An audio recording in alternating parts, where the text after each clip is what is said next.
ಎಲ್ಲರಿಗೂ ನಮಸ್ಕಾರ. Welcome back to my channel. ಇವತ್ತು ಮಾವಿನಿಂದ ಒಂದು ಸಾಂಬಾರು ಮಾಡ್ಕೊಳ್ತಾ ಇದ್ದೀನಿ.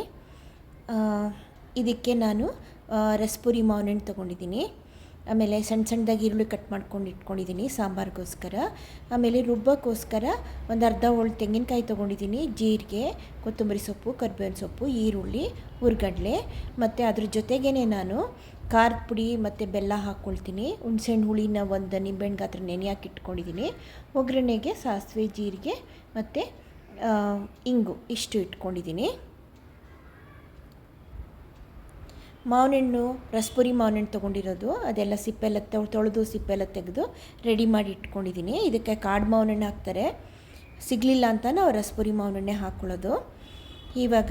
ಈಗ ನಾನು ಇದನ್ನೆಲ್ಲ ಒಂದು ಸಾಂಬಾರಿಗೆ ಒಂದು ಮಸಾಲೆ ರುಬ್ಕೋಬೇಕಲ್ಲ, ಅದನ್ನು ರುಬ್ಕೊಳ್ಳೋಕ್ಕೆ ತೆಂಗಿನಕಾಯಿ, ಹುರ್ಗಡ್ಲೆ, ಈರುಳ್ಳಿ, ಕೊತ್ತಂಬರಿ ಸೊಪ್ಪು, ಕರಿಬೇವಿನ ಸೊಪ್ಪು, ಆಮೇಲೆ ಈ ಖಾರದ ಪುಡಿ ಮತ್ತು ಬೆಲ್ಲ ಇದಿಷ್ಟನ್ನು ಹಾಕ್ಬಿಟ್ಟು ನಾನು ಪೇಸ್ಟ್ ಮಾಡ್ಕೊಂಡು ಬರ್ತೀನಿ. ನೈಸಾಗಿ ಪೇಸ್ಟ್ ಮಾಡ್ಕೊಂಡು ಬರ್ತೀನಿ. ನೋಡಿ, ಎಲ್ಲ ಮಿಕ್ಸರ್ ಬೌಲ್ಗೆ ಹಾಕಿದ್ದೀನಿ, ಪೇಸ್ಟ್ ಮಾಡ್ಕೊಂಡು ಬಂದಿದ್ದೀನಿ. ನೋಡಿ, ಫುಲ್ ನೈಸ್ ಇರಬೇಕಿದು.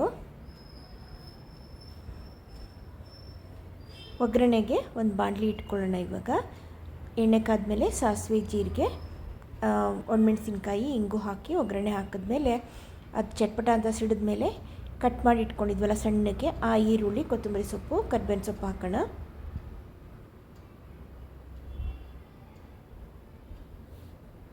ಇದು ಸ್ವಲ್ಪ ಚೆನ್ನಾಗಿ ಬಾಡಿಸ್ಕೊಳ್ಳೋಣ ಕೆಂಪಗೆ.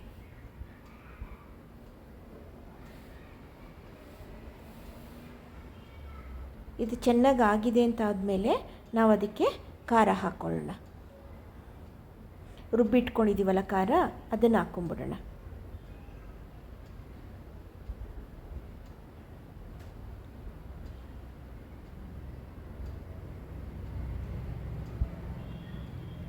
ಇದು ಕೂಡ ಎಣ್ಣೆಯಲ್ಲಿ ಚೆನ್ನಾಗಿ ಎಣ್ಣೆ ಬಿಡೋ ತನಕ ಚೆನ್ನಾಗಿ ಬಾಡಿಸ್ಕೋಬೇಕು.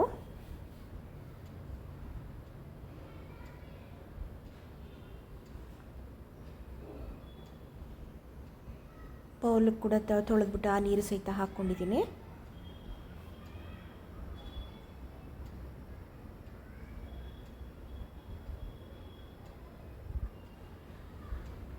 ಚೆನ್ನಾಗಿ ಕುದಿಬೇಕು. ಇವಾಗ ಇದು ಕುದ್ಮೇಲೆ ಇದಕ್ಕೆ ಹುಣಸೆ ಹುಳಿ ನಾವು ಇದನ್ನು ನೆನೆ ಹಾಕ್ಕೊಂಡಿದ್ವಲ್ಲ ಅದನ್ನು ಸ್ವಲ್ಪ ಬಿಟ್ಬಿಡ್ಬೇಕು. ಇದಕ್ಕೆ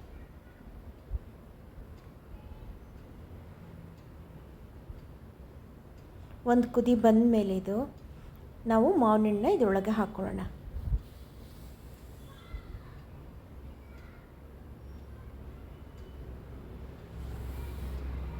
ಕುದೀತಾ ಇದೆ.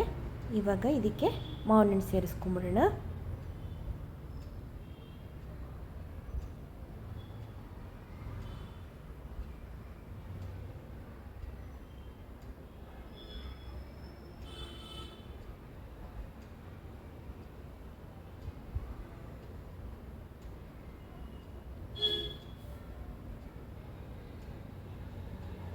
ಮಾವಿನಹಣ್ಣು ಹಾಕಿದ್ಮೇಲೂ ಕೂಡ ಒಂದೆರಡು ಚೆನ್ನಾಗಿ ಕುದಿಬೇಕು. ಮಾವಿನಹಣ್ಣುಗೆ ಖಾರ ಮತ್ತು ಉಪ್ಪು ಎಲ್ಲ ಹಿಡಿಬೇಕಲ್ಲ, ಚೆನ್ನಾಗಿ ಕುದಿಸ್ಕೋಬೇಕು.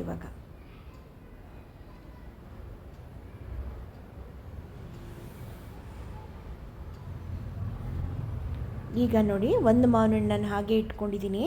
ಅದನ್ನು ಇವಾಗ ಚೆನ್ನಾಗಿ ಕಿವುಚ್ಬಿಟ್ಟು ರಸ ತೆಗೆದ್ಬಿಟ್ಟು ಪಲ್ಪ್ನ ಅದರೊಳಗಡೆ ಹಾಕ್ತೀನಿ. ಆವಾಗ ಸ್ವಲ್ಪ ಗಟ್ಟಿ ಆಗುತ್ತೆ ಸಾಂಬಾರು.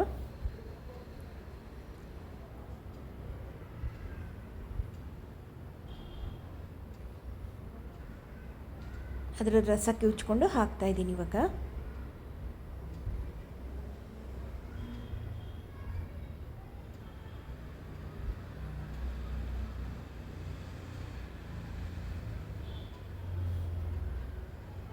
ಒಂದು ಸ್ವಲ್ಪ ಚೆನ್ನಾಗಿ ಇದಕ್ಕೆ ಕುತ್ಕೊಳ್ಳಿ. ಇವಾಗ ಖಾರದ ಪುಡಿ ಎಲ್ಲ ಹಾಕಿದ್ದೀವಿ, ಬೆಲ್ಲ, ಹುಳಿ ಎಲ್ಲ ಹಾಕಿದ್ದೀವಿ, ಉಪ್ಪೊಂದು ಹಾಕಬೇಕು. ಇನ್ನೊಂದು ಸಲ ಟೇಸ್ಟ್ ಮಾಡಿ, ಖಾರ ಕಡಿಮೆ ಇದೆ ಅಂದರೆ ಇನ್ನೊಂಚೂರು ಖಾರ ಹಾಕ್ಕೊಳ್ಳೋಣ ಮತ್ತು ಉಪ್ಪು ಹಾಕ್ಕೊಂಬಿಡೋಣ.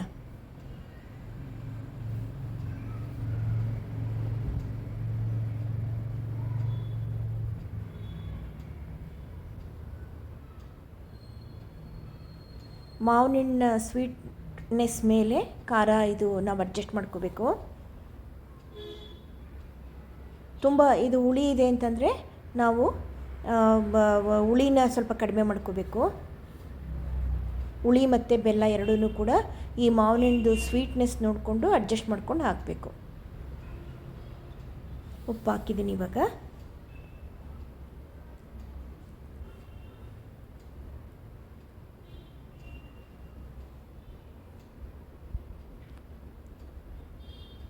ಸ್ವಲ್ಪ ಖಾರ ಕಡಿಮೆ ಇದೆ ಅಂತ ಅನ್ನಿಸ್ತಾ ಇದೆ, ಅದಕ್ಕೆ ಇನ್ನೊಂದು ಅರ್ಧ ಸ್ಪೂನು ಖಾರದ ಪುಡಿ ಮತ್ತು ಉಪ್ಪು ಸ್ವಲ್ಪ ಕಡಿಮೆ ಇದೆ ಅಂತ ಅನ್ನಿಸ್ತಾ ಇದೆ, ಅದಕ್ಕೆ ಇನ್ನೊಂದು ಅರ್ಧ ಸ್ಪೂನು ಉಪ್ಪು ಕೂಡ ಹಾಕ್ಕೊಳ್ತೀನಿ ಇವಾಗ.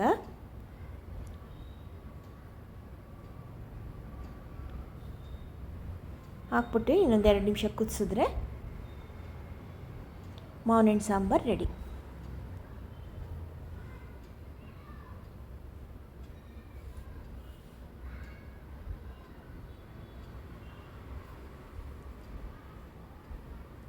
ಇದನ್ನು ಸ್ಟವ್ ಆಫ್ ಮಾಡಿದ್ಮೇಲೂ ಒಂದು ಅರ್ಧ ಗಂಟೆ ಹಾಗೆ ಬಿಡಬೇಕು ಸೆಟಲ್ ಆಗೋಕ್ಕೆ.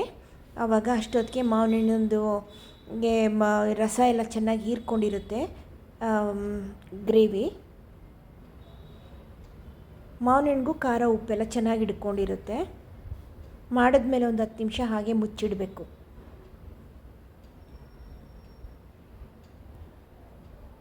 ನೋಡಿ ರೆಡಿ ಆಯಿತು. ಕೊತ್ತಂಬರಿ ಸೊಪ್ಪು ಕೂಡ ಹಾಕಿದೆ. ತುಂಬ ಟೇಸ್ಟಿಯಾಗಿರೋಂಥ ಮಾವಿನ ಹಣ್ಣು ಸಾಂಬಾರು ರೆಡಿ. ಟ್ರೈ ಮಾಡಿ ನೀವು ಕೂಡ, ಹೇಗೆ ಬಂದಿದ್ದು ಅಂತ ನನಗೂ ಕಮೆಂಟಲ್ಲಿ ತಿಳಿಸಿ ದಯವಿಟ್ಟು. ಓಕೆನಾ? Thank you very much.